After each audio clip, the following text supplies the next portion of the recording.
Dalam nama Bapa dan Putera dan Roh Kudus. Amin. Allah Bapa, cahaya abadi yang cemerlang, karena cinta kasih yang berapi-api, Santo Laurentius menjadi pelayan-Mu yang setia dan martir-Mu yang mulia. Semoga kami mengasihi yang dikasihinya dan melaksanakan yang diajarkannya. Dengan pengantaran Tuhan kami, Yesus Kristus, Putra-Mu, yang hidup dan berkuasa bersama Dikau dalam persatuan Roh Kudus, Allah, sepanjang segala masa. Amin.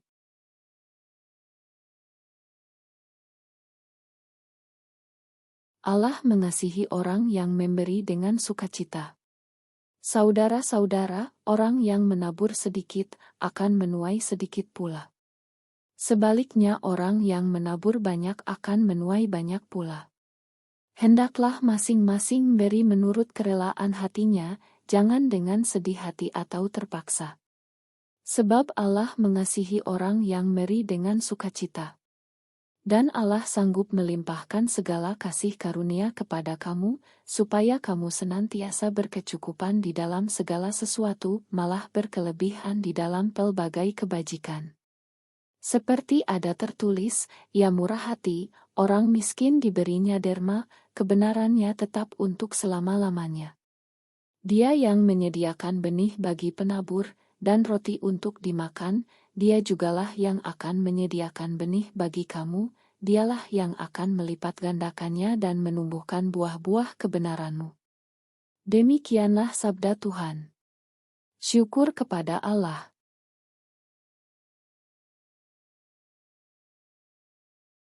Barang siapa melayani aku, ia akan dihormati Bapa. Menjelang akhir hidupnya Yesus berkata kepada murid-muridnya, jikalau biji gandum tidak jatuh ke dalam tanah dan mati, ia tetap satu biji saja, tetapi jika mati, ia akan menghasilkan banyak buah. Barang siapa mencintai nyawanya, ia akan kehilangan nyawanya. Tetapi barang siapa tidak mencintai nyawanya di dunia ini, ia akan memeliharanya untuk hidup yang kekal. Barang siapa melayani aku, ia harus mengikuti aku, dan di mana aku berada, di situ pun pelayanku akan berada. Barang siapa melayani aku, ia akan dihormati Bapa. Demikianlah sabda Tuhan. Terpujilah Kristus.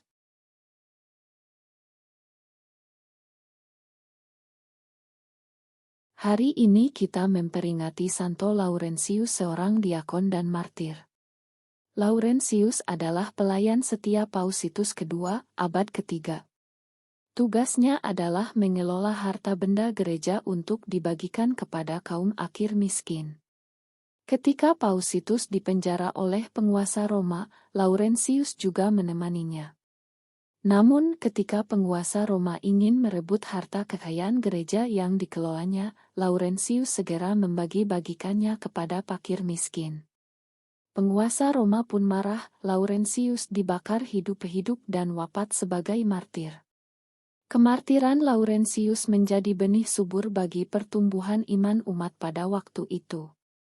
Pesta Santo Laurentius, diakon dan martir, hari ini merupakan kesempatan baik bagi kita untuk mengenangkan semangat pengabdiannya yang tangguh kepada gereja. Ia melindungi harta milik gereja dari perampokan dan perampasan, kemudian bagikan kepada orang-orang miskin. Ia sangat perhatian kepada orang-orang miskin dan menganggapnya sebagai kekayaan gereja. Ia gugur sebagai martir dengan meninggalkan contoh yang luhur kepada kita, yakni keteguhan dalam mengabdi gereja dan kecintaannya kepada orang-orang miskin yang membutuhkan pertolongan. Dua hal yang amat penting untuk dimiliki dan dihayati sebagai panggilan oleh seluruh warga gereja.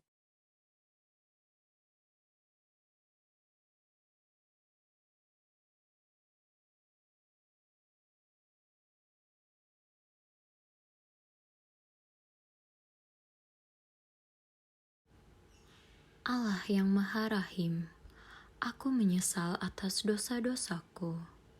Aku sungguh patut Engkau hukum, terutama karena aku telah tidak setia kepada Engkau yang Maha Pengasih dan Maha Baik bagiku.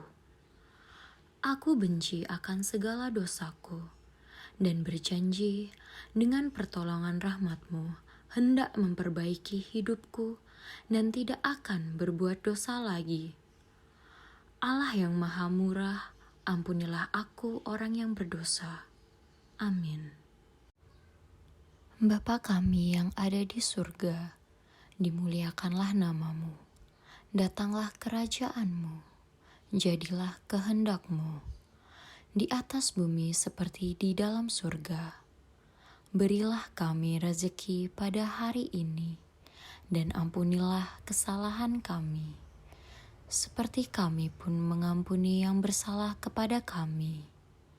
Dan janganlah masukkan kami ke dalam pencobaan, tetapi bebaskanlah kami dari yang jahat. Amin. Salam Maria, penuh rahmat, Tuhan sertamu. Terpujilah engkau di antara wanita, dan terpujilah buah tubuhmu Yesus.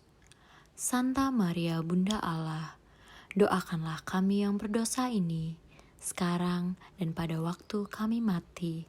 Amin.